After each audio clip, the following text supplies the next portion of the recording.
¿Qué tal, compañeros? Ahora sí damos inicio de manera formal al primer tema, que es una clase, y como subtema definir una clase de este curso de programación orientada a objetos con Python, todo visto desde una perspectiva simple, ¿va? Entonces, lo primero que tenemos que saber es, bueno, de qué es o en qué consiste la programación orientada a objetos.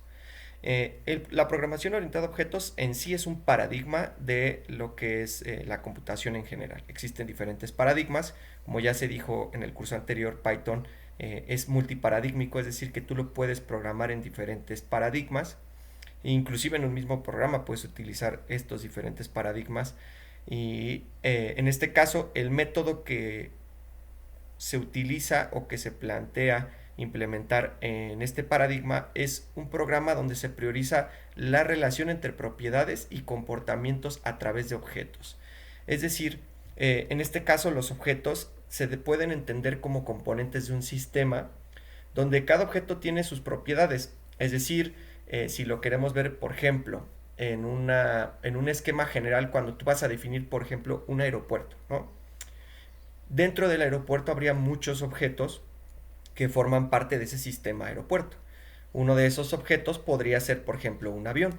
Y el avión tiene propiedades que pueden ser el nombre, el color, la cantidad de motores, el tipo de gasolina que usa, la finalidad para la que se usa dicho avión, etc. ¿No? Entonces, ese sería como nuestro objeto avión dentro de nuestro sistema general de lo que es lo que vamos a definir como el aeropuerto. ¿Ok? Estas propiedades de cada uno de estos elementos permiten identificar y caracterizar a un objeto. Es decir, que nosotros dentro de ese objeto como avión que definimos, puede haber múltiples tipos de aviones diferentes, es decir, múltiples objetos diferentes, cada uno con sus propiedades. Podemos hablar de aviones de pasajeros, podemos hablar de aviones privados, podemos hablar de aviones de carga, etcétera. Entonces, los objetos también se pueden conformar por comportamientos, es decir, que no necesariamente cada uno de los objetos va a compartir o va a tener los mismos comportamientos. Por ejemplo, un avión de carga tal vez tenga una forma de despegar distinta a la que tiene un avión de pasajeros. Entonces, el método o el comportamiento que este tiene, pues, si bien en principio es el mismo, tiene diferentes características que van a permitirnos diferenciar uno de otro. Estos comportamientos pueden verse como las acciones que realiza dicho objeto, ¿ok? Como lo que nosotros hemos estado haciendo de las funciones en el curso anterior. La diferencia entre el paradigma de programación orientada a objetos y el paradigma de programación procedural o secuencial, que fue el que vimos en el curso anterior, es que lo que buscamos en programación orientada a objetos es abstraer objetos y cosas de la vida real. En este caso, como les decía, ejemplos, carros, aviones, empleados, una compañía y demás. Y vamos a priorizar o va a tener como prioridad en programación orientada a objetos la generación de esta abstracción, es decir, la calidad de la definición de ese objeto de la vida real y con ello generar relaciones entre clases de un sistema. Por ejemplo, regresando al ejemplo del aeropuerto, pues nosotros podemos tener un objeto que sea avión y también podemos tener un objeto que sea aerolínea. Entonces en el objeto aerolínea pues puede haber propiedades que son el tipo de usuarios, la cantidad de usuarios y demás. Y nosotros vamos a querer generar relaciones entre estos objetos utilizando este paradigma de programación orientada a objetos. En el caso contrario, para el paradigma procedural, este se centra más en la secuencia o en los procesos mediante el cual se resuelve algún problema. Es decir, que no nos enfocamos tanto en la descripción del objeto, sino más en el resultado o en la forma en la que nosotros tenemos que procesar cierta información para obtener un resultado X. Entonces, bueno, la definición de clases en Python, la clase es la forma en la que nosotros vamos a generar ese objeto. Es decir, es la estructura del programa que nos va a permitir definir y que en algún momento nosotros llamemos o generemos ese objeto a partir de esa clase generada. ¿Ok? Es básicamente, si lo queremos ver de alguna forma, con el ejemplo, por ejemplo, del avión, viéndolo de una parte física, serían la clase serían las personas o la compañía que construye ese avión. Entonces, Ese es el equivalente, obviamente trasladándolo a la parte de la programación, y donde a una clase se le define como una estrategia para crear esa estructura de datos del usuario. Como sabemos, Python tiene muchas estructuras de usuarios que normalmente usamos, que pueden ser los enteros, cadenas, listas, etcétera. Pero este tipo de estructuras o este tipo de datos se consideran como datos primitivos. Entonces, lo que nosotros vamos a formar es un tipo de dato más complejo, es decir, que tenga múltiples tipos de datos primitivos, que son los básicos, y que cada uno de estos aporte algo en la definición de este objeto. ¿Ok? Es una estructura que puede contener, como se dijo, múltiples elementos primitivos y se considera como parte de lo que le define a esta clase. ¿Ok? Y las clases también pueden poseer funciones características que son llamadas métodos en programación orientada a objetos. Es decir, que además de definirle características y cosas a este objeto, también le podemos dar estos procesos o estas acciones que puede realizar este objeto. Y en el caso de la programación procedural, nosotros a esto lo llamamos funciones. Ahora en programación orientada a objetos se le llama método. ¿Ok? Ahora, los voy a pasar a un ejemplo muy simple que tenemos en este programa, que realmente este programa no hace nada, lo único que quería hacer en esta parte es que ustedes vieran la estructura y en el siguiente subtema vamos a ver ya cómo se ejecuta y cómo llamamos a esta clase, ¿no? Entonces en este caso, bueno, ya saben, empezamos por el título, fecha y el autor, siempre en todos sus programas háganlo, se lo recomiendo bastante. Y ahora vamos a pasar a cómo definimos una clase en Python. Y aquí está la instrucción que se tiene que dar. En este caso definimos una clase que se llama avión, ¿ok? Usamos la palabra reservada class y después utilizamos la palabra a la que vamos a generar esta clase. Entonces, en este caso, lo ideal siempre es que lo empieces con una letra mayúscula. Hay quienes les gusta utilizar puras mayúsculas, hay quienes de repente utilizan puras minúsculas, pero lo ideal es que utilices una primer mayúscula mínimo para poder identificar clases de métodos o de algún otro tipo de paradigma que estés usando dentro de este programa.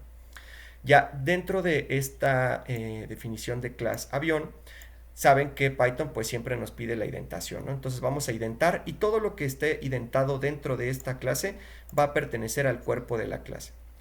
Aquí en este caso, como les comentaba, normalmente se utilizan letras mayúsculas de esta forma, donde podemos hacer como combinaciones, ¿no? Por ejemplo, aquí está lo que sería la clase animal felino, que es animal con una mayúscula y luego F con mayúscula y todas las demás letras en minúscula.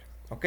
Se supone que esta es la forma correcta de hacerlo, pero como les digo, como ustedes quieran, no hay ningún problema mientras se entienda y mientras lo especifiquen.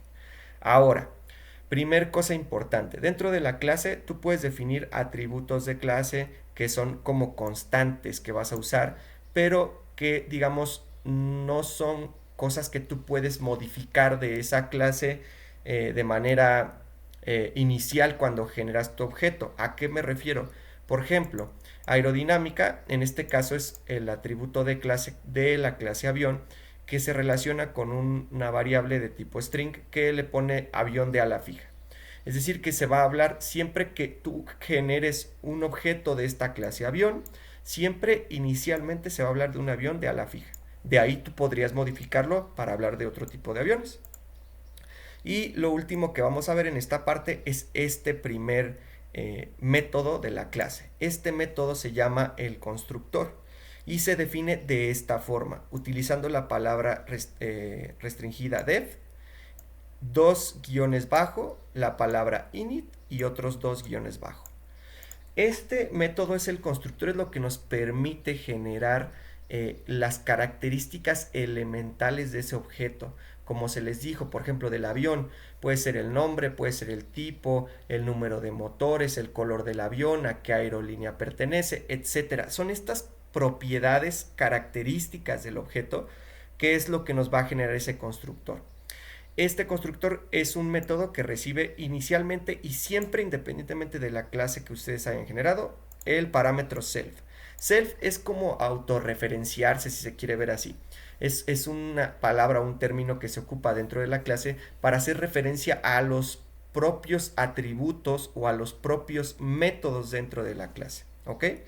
En este caso nosotros también le estamos pasando otros parámetros, que en este caso son los atributos de este objeto X que vamos a generar, que cuando nosotros vayamos a generar un objeto de esta clase le tenemos que pasar al método cuando lo llamemos un nombre, que va a ser el nombre del avión, un tipo, que va a ser el tipo que tenga este avión, y el número de motores que tenga este avión. Podemos agregarle más elementos, aquí no hay ninguna restricción en el número. Podemos inclusive no generar o no pasarle ningún atributo. Lo normal es que sí se le pasen algunos atributos característicos. Y bueno, esta función o este método se encarga de inicializar la nueva instancia, es decir, que cada vez que hablemos de un nuevo objeto de la clase avión, siempre va a entrar el constructor a hacernos ese nuevo objeto. En este caso, self se encarga de escribir los atributos en el nuevo objeto. Por eso es que aquí vemos esta parte o esta nomenclatura que no habíamos visto, donde se hace referencia a self.nombre. Lo que se refiere es que va a haber, en este caso, este parámetro que le estamos mandando como nombre, se le va a transmitir a un atributo de esta clase avión, que se llama self nombre. Entonces, siempre que querramos utilizar esta variable para algún método, para algún proceso, lo vamos a hacer referencia como self nombre. Lo mismo vamos a hacer para el caso de tipo y para el caso de número de motores. ¿Ok? Todos los atributos self son atributos de instancia y pueden cambiar. Digamos que una vez que tú generas la llamada a través del constructor, eso es como que lo que tienen inicialmente o lo característico, pero tú puedes a través de métodos puedes modificarlos, puedes cambiarles, por ejemplo, tú podrías cambiar el nombre del avión, podrías cambiar el número de motores. Si por ejemplo aquí tú defines una variable inicial de lo que es el consumo de combustible, tú podrías hacer un atributo de que tal avión, es decir, tal objeto generado de la clase avión, tiene un cierto consumo de combustible, pero tú a través de ciertas condiciones ves que ese consumo de combustible puede variar, puede ser mayor, puede ser menor. Entonces ese atributo de ese objeto que estamos hablando, que se está generando, puede ir cambiando con el tiempo. ¿Ok?